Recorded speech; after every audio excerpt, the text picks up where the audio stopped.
బాపనలలో కూడా మంచోళ్ళు ఉన్నారు. ఎస్, ఐ లవ్ కేలిస్కేర్ పండితుడు. నా తండ్రి బాబాసాహెబ్కు మొట్టమొదటిసారి బుద్ధుని పరిచయం చేసిన మహనీయుడు కేలిస్కేర్ పండితుడు. ఆయన బాపనైనా నేను సలాం చేస్తాను ఆయనకి.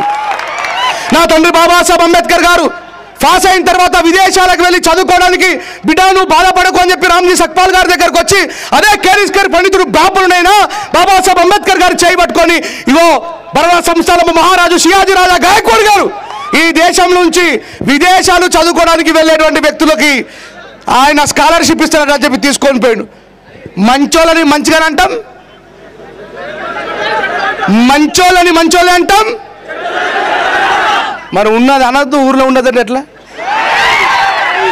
మంచోళ్ళని మంచోళ్ళు అంటున్నామా లేదా? నువ్వే రాసుకున్నావు. వేదంలో ఏమని రాసుకున్నావు? సర్వలోకం దైవాధీనం దైవం మంత్రాధీనం తన్మంత్రం బ్రాహ్మణాధీనం బ్రాహ్మణేవ మమ దేవత. నేను రాసిందా? మా తండ్రి గడ్డం రాజన రాసిందా? మన బాబాసాహెబ్ అంబేద్కర్ రాసిందా? ఆయననే రాసుకున్నాడు కదా. ఏమంటుండు? సర్వలోకం దైవాధీనం దైవం మంత్రాధీనం తన్మంత్రం బ్రాహ్మణాధీనం బ్రాహ్మణేవ మమ దేవత.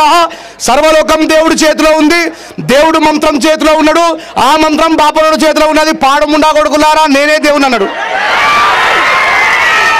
ఇది పాటలు రాస్తే రెంజర రాజేష్ మత విద్రోహి శక్తి. ఏం చేయాలి? నాకు ఇచ్చిన బిరుదు రెంజర రాజేష్ మత విద్రోహ శక్తి. అరే ఆడురా మత విద్రోహ శక్తి, నేను కాదు. దేవుణ్ణే బానిసం చేసుకొని కాలు మొక్కిపించుకుంటారు అని చెప్పారు. భాషలో వాళ్ళు మాట్లాడుతున్నారు. ఇదేమో మన బండి సంజయనకు గుండుకు అర్థం కాదు.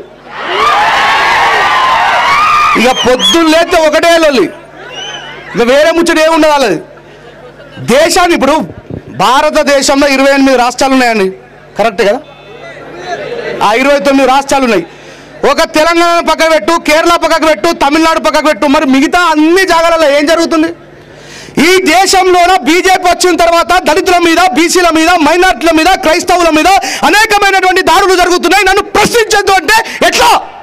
ఈ దేశం మీద నాకు ప్రేమ ఉన్నది. ఈ ఒక భారతీయుడిగా ఈ దేశంలో జరుగుతున్న అన్యాయాన్ని ప్రశ్నించమని రాజ్యాంగం చెప్తా ఉన్నది.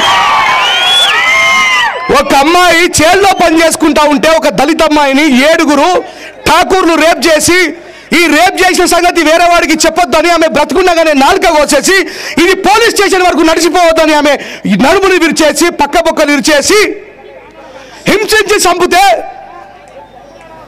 మరి దేశంలో ప్రశ్నించద్దాం మిత్రులారా?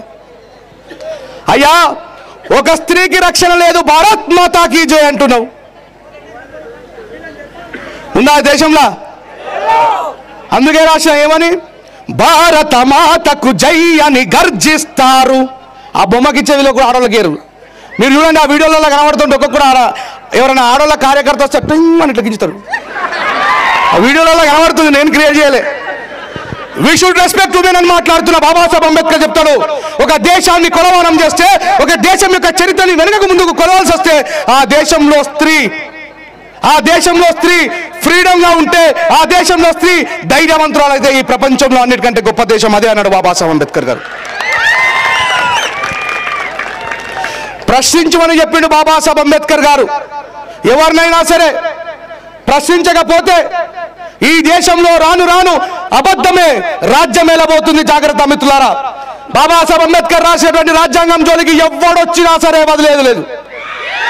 ఎందుకంటే రాజ్యాంగం లేకపోతే ఈ దేశం ముక్కలు ముక్కలుగా ఖండాలుగా నరకబడుతుంది.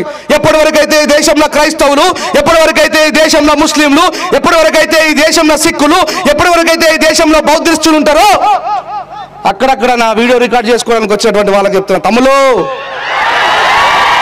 నా వీడియోని రికార్డ్ చేసుకొని పోయి మీ అన్నలకు, మీ సగం నెత్తోళ్ళకి ఇస్తారు కదా, వాళ్ళకే చెప్తున్నా,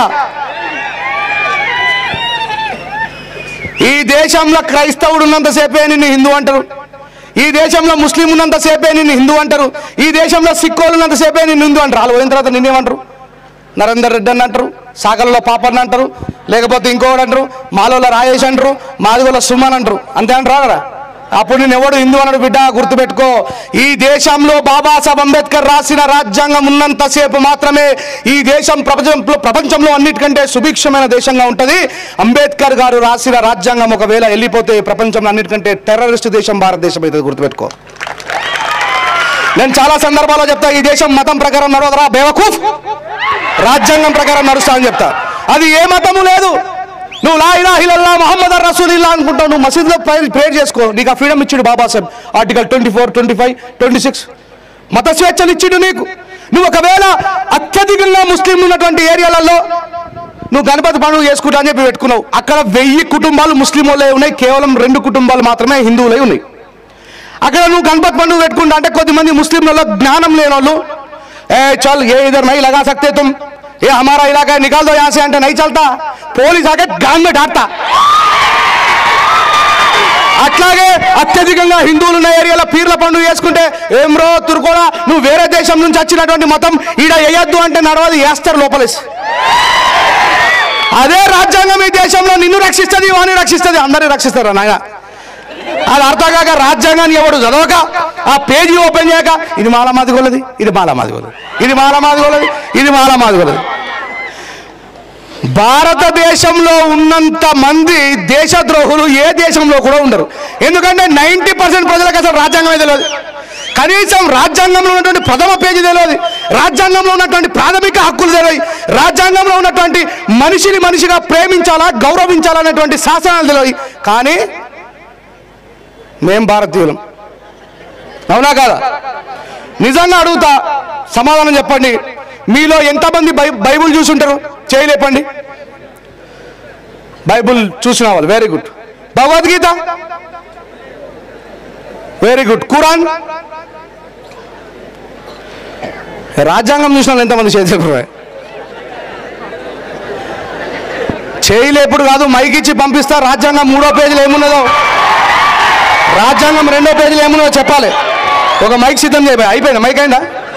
ఇప్పుడు లేపుడు, ఇప్పుడు లేపుడు చెయ్యి, ఇవ్వలేపుడు ఆడైపో. అందుకే భగవద్గీత యూజ్ అంటే లేపినట్టు వద్దు, చదవండి. ఈ దేశంలో మనం ఎవరము, ఎక్కడి నుంచి వచ్చినాము, మన మత గ్రంథం ఏమిటి, మత గ్రంథంలో మన స్థానం ఏమిటి, మనల్ని ఎట్లా గౌరవిస్తుంది మత గ్రంథం. నీ మత గ్రంథం ఏది ఉన్నా సరే, అది బైబుల్ అయినా, భగవద్గీత అయినా, ఖురాన్ అయినా, ఇంక్లూడింగ్ బుద్ధ ఇండియన్స్ దమ్మ అయినా, నీ గడప వరకు మాత్రమే. గడప దాటితే భారత రాజ్యాంగం, పోలీసులు, ఎంఆర్ఓ వ్యవస్థ, పాలన, శాసనం ఇవన్నీ రాజ్యాంగం ప్రకారమే నడుస్తాయి. అందుకే చెప్తా ప్రతిసారి, అన్ని మతాలలో కూడా లేనటువంటి గొప్ప ఫ్రీడమ్ ఇచ్చేటువంటి ఏకైక గ్రంథం భారత రాజ్యాంగమే అని చెప్తా. ఇది అర్థం కాక ఇక కింద కామెంట్ పెట్టేది పెడతారు. మావాడు వీడియో రికార్డ్ చేసి పెట్టగానే నువ్వు కేవలం మా మతాన్ని చేస్తావు, నాకు ఏ మతం మీద ప్రేమ లేదు, నా మానవత్వమే నా మతం, అది బాబాసాహెబ్ అంబేద్కర్ కాదు, నాయన మతమే నా మతం. అన్యాయం జరిగితే ప్రశ్నిస్తున్నా.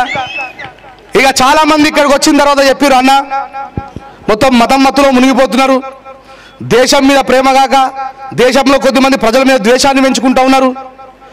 ఈ దేశాన్ని పరిపాలించేటోడికే దేశం మీద ప్రేమ లేదు, అలా నాయకులకు ఎట్లా ప్రేమ ఉంటుంది మిత్రులారా? ఉందా? కరెక్ట్ చూడండి, ఎలక్షన్ టైంకే ఏదో ఒక హెలికాప్టర్ కింద పడిపోవడం, లేకపోతే బాంబులు వెళ్ళి చచ్చిపోవడం కరెక్ట్. ఇలా ఏం చేయరు. ఈ దేశంలో ఎలక్షన్లు రాగానే ఏం చేస్తారు? ఆర్మీలో చంపేస్తారు. రైతుల మీద చట్టాలు తీసుకొచ్చినటువంటి దుర్మార్గుడు ఎవరన్నా ఉన్నాడా ఈ 75 సంవత్సరాల భారతదేశంలో?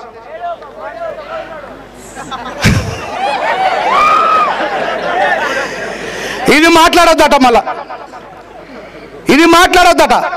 అరే ఈ దేశంలో నేను చాలా సందర్భాల్లో చెప్తా, పైన ఉన్న వాళ్ళకి కానీ కింద ఉన్న వాళ్ళకి మాత్రం చాలా మంది ఒకసారి మీరు మనస్ఫూర్తిగా ఈ విషయం మీద దయచేసి చర్చను పెట్టండి.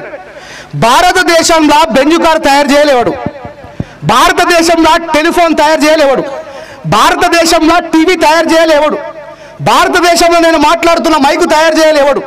భారతదేశంలో టెక్నాలజీ పుట్టిన దానికంటే ఎక్కువగా ఈ టెక్నాలజీ లేకపోయినా బతుకుతారు, కానీ పిడికడు అన్నం లేకపోతే బతకరు. ఆ వ్యవసాయం పుట్టింది మన భారతదేశంలో, కానీ ఆ రైతులను గౌరవించుకోరు. రాజ్యాంగంలో బాబాసాహెబ్ అంబేద్కర్ గారు అయిందా? ఇస్తావా మైకు? ఇదే ఉన్నదా? రాజ్యాంగంలో బాబాసాహెబ్ అంబేద్కర్ గారు అందరికంటే ఫస్ట్ స్త్రీలకు పెద్దపీట వేసిన తర్వాత సెకండ్ పెద్దపీట వేసింది బాబాసాహెబ్ అంబేద్కర్ గారు రైతులకే. మిత్రులారా మీరు గమనించండి, ఈ దేశాన్ని ఫస్ట్ పరిపాలించినటువంటి పార్టీ ఏదండి? కాంగ్రెస్ పార్టీ. చాలా సంవత్సరాలు పరిపాలించిన తర్వాత వేరే పరిపాలించినాయి, తర్వాత బీజేపీ వచ్చింది.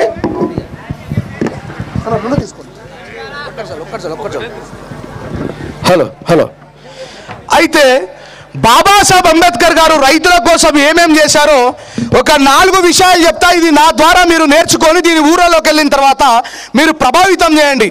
ఇందాక మా ప్రొఫెసర్ సాబ్ మాట్లాడుతూ ఒక మాట్లాడు, చాలా భయం అనిపించింది, బాధ అనిపించింది. అంబేద్కర్నే పంజరంలో నుంచి విముక్తి చేయాలన్నాడు. అది చాలా పెద్ద మాట. ఈ దేశంలో అంబేద్కర్ గారిని కేవలం కులవాదిగా మాత్రమే బందీకాలంలో పెట్టారు. అంబేద్కర్ అంటే చాలా వాట్సాప్ గ్రూప్లలో కనబడుతూ ఉంటుంది. అంబేద్కర్ అసలు ఈ దేశం కోసం ఏం చేయలేడు, ఆయన రాజ్యాంగమే రాయలేడు, ఆయన రాజ్యాంగం యొక్క కమిటీలో అవుతా మెంబర్ కానీ ఆయన ఏం చేయలేడు. మీ గాంధీ, నెహ్రూ ఈ దొంగలందరి భాగవతాలు బయట పెడతాం బిడ్డ మెల్లమెల్లగా. గాంధీ అనేవాడు ఒక దుర్మార్గుడు. కావాలంటే మీకు ఆన్సర్ చెప్తా, పోయింది ఒకసారి కాన్స్టిట్యూట్ అసెంబ్లీ డిబేట్స్ చదవండి ఒకసారి. గాంధీ అనే వ్యక్తి మనకు మహాత్ముడు కానీ మహాత్ముడు గారు లొట్టపిసలైనా. ఈ దేశంలో బ్రిటిష్ వాళ్ళ చేతిలో నుంచి అధికారాన్ని ఒక బీసీ అయినటువంటి సర్దార్ వల్లభాయ్ పటేల్ ప్రైమ్ మినిస్టర్ కావాల్సి ఉంటే పోయి ఈ దేశం బ్రిటిష్ వాళ్ళ చేతుల నుంచి కాళ్ళకెళ్ళి పుట్టినటువంటి ఒక శూద్రుడైనటువంటి వాడికి మనం ప్రధానమంత్రి చేయడం ఏందని చెప్పి గాంధీ బ్రహ్మతల నుంచి పుట్టినని చెప్పబడేటువంటి నెహ్రూ చేతికి అప్పచెప్పి బీసీలని ఆనాడేదో కేసులు అయినా బీసీలకు ఆ విషయం అర్థం కాదు. ఈ దేశానికి మొట్టమొదటి ప్రైమ్ మినిస్టర్ కావాల్సింది ఒక బీసీ. ఆ బీసీలో దక్కిపడేసిన ఆ విషయం మనలో తెలియదు. అంబేద్కర్ గారు ఎవడన్నా వార్డు మెంబర్కు రాజీనామా చేస్తారా? అయ్యలా సర్పంచ్ సాబ్ మా వాళ్ళకు సరిగా బరాబర్ మాట్లాడలేదు, చల్ ఈ వార్డు నెంబర్ నాకెందుకని చెప్పి చేస్తారా?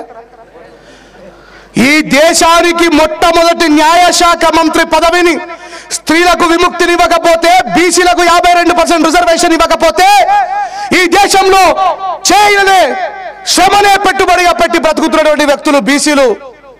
అందుకే కథ అంటారు, రిక్షా దొక్కే రైమన్న, రాళ్ళు కొట్టే రామన్న, డ్రైవరు మల్లన్న, మాలి కొమిరన్న, నీకున్న ఆస్తంతా 2 రెక్కలేరన్న, రెక్కలాడకపోతే డొక్క నిండా దోరన్న. ఈ పెట్టుబడి శ్రమనే పెట్టుబడిగా పెట్టి బతుకుతున్నటువంటి వ్యక్తులు బీసీలు. వాళ్ళకు 100% 52% రిజర్వేషన్ ఉండాలి 100% అని అంటే అంబేద్కర్ నీకు ఏమైనా పిచ్చిలేసిందా? రాసుకుంటే మీ ఎస్సీలకు రాసుకో, రాసుకుంటే మీ ఎస్టీలకు రాసుకో.